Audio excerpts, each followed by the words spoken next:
আমার সর্ষে ইলিশের ঝোল, পাতলা ঝোল বা ডবকা হয়ে গেল, রেডি একদম।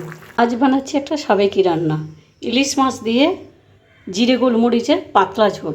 জিরে, গোলমরিচ, কালি সর্ষে, সাদা সর্ষে আর নিয়েছি বেলডাঙার কাঁচা লঙ্কা। সর্ষে, জিরে, গোলমরিচের পেস্টটা বেটে নিয়ে ছাকনায় করে ছেঁকে নিলাম।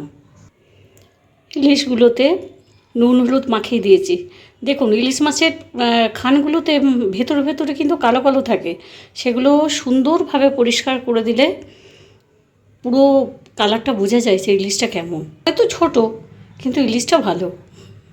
গ্যাসটা জেলে নিয়ে একটা সিলভারের বাটি বসিয়েছি। তেলটা গরম হয়ে গেছে, এবার দেবো 5 ফোড়ন। তার সাথে দেবো 2টো কাঁচা লঙ্কা। 5 ফোড়নের কাঁচা লঙ্কার সুন্দর গন্ধ বেরিয়েছে। সাবেকি রান্না তো, আগে 5 ফোড়ন দিয়েই হতো। আর পাতলা ঝোল, বাড়িতে অনেক লোক, ইলিশ মাছ বলে কথা, তখন তো এত প্রাচুর্য কারো ছিল না, তাই এই দিয়েই হতো দুপুরের খাওয়া। আর এই বৃষ্টির দিন এবারে দিতে হবে একটু জল।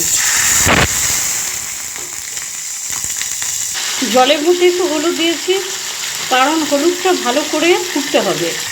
জল ফুটে গেছে, এবারে আস্তে আস্তে মাছগুলো দেবো।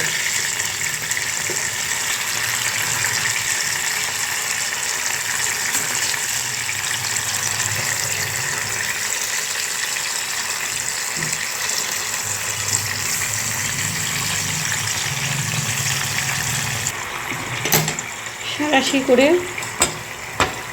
বাটিটা ধরে ধরে মাছগুলোকে একটু নাড়িয়ে দিতে হবে,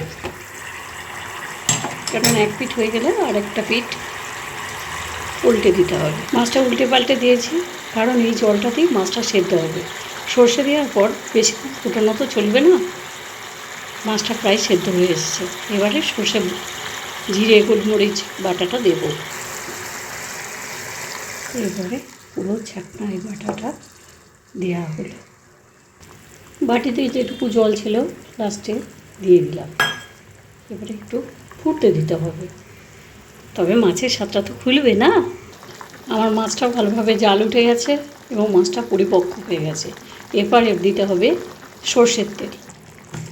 এবারে সর্ষের তেল দিতে হবে একটু বেশি করে, একটু লাগবে, কেননা এই তেলটাতেই মাছটা মজবে ভালো। এরপর সাঁড়াশি করে আমি মাছটা একটু নাড়িয়ে নিলাম।